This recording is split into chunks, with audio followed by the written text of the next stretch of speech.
قل إن كنتم تحبون الله فاتبعوني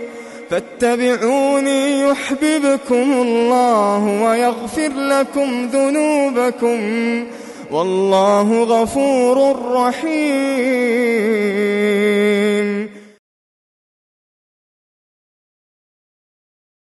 السلام علیکم ورحمۃ اللہ وبرکاتہ.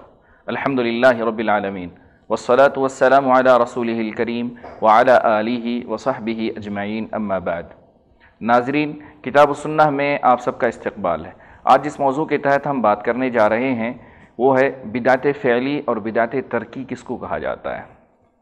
بدعت فعلی فعل سے ہے، یعنی عمل کرنا، کام کرنا.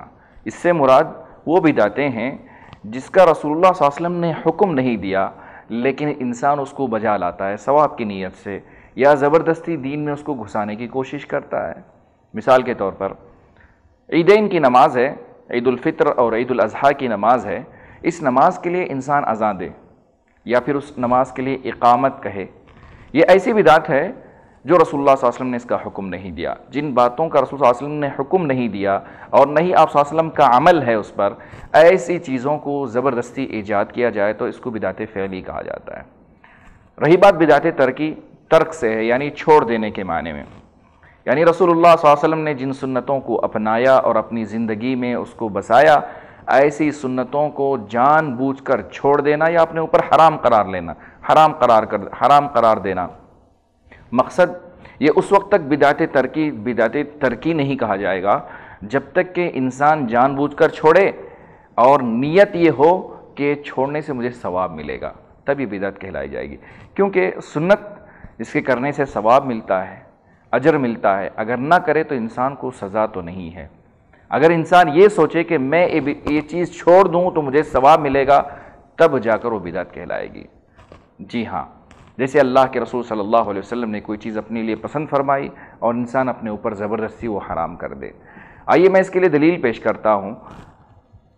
صحیح بخاری کی روایت ہے کہ رسول صلی اللہ علیہ وسلم کے کچھ صحابہ آپ صلی اللہ علیہ وسلم کے ازواج مطہرات کے پاس آئے اور ان سے پوچھا کہ رسول صلی اللہ علیہ وسلم کی عبادت، آپ صلی اللہ علیہ وسلم کی معمول زندگی کیسی ہے. بتایا گیا کہ آپ صلی اللہ علیہ وسلم ایسے کیا کرتے تھے. جب انہوں نے یہ بات سنی تو اس کو کم سمجھا. وہ کہنے لگے کہ ان میں سے ایک کہنے لگا آج کے بعد میں شادی ہی نہیں کروں گا. ایک نے کہا میں رات بھر نہیں سوؤں گا. ایک نے کہا میں ہمیشہ سے روزے رکھوں گا. جب رسول صلی اللہ علیہ وسلم کو اس بات کا پتہ چلا، آپ صلی اللہ علیہ وسلم نے خطبہ دیا اور کہا کیا بات ہے کہ لوگ ایسی باتیں کرتے ہیں. لوگو، میں تم میں سب سے زیادہ اللہ سے ڈرنے والا ہوں، لہذا میں سوتا بھی ہوں، عبادت بھی کرتا ہوں، روزے رکھتا ہوں، روزے چھوڑتا بھی ہوں، میں شادیاں بھی کرتا ہوں، میری بیویاں ہیں. لہذا اللہ سے ڈرو، اللہ سے ڈرو.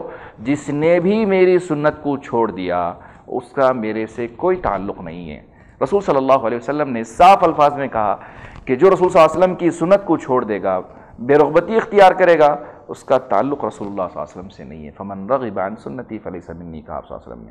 لہذا جو رسول صلی اللہ علیہ وسلم نے کام کیا ہے اس کو چھوڑ دینا بھی غلط ہے.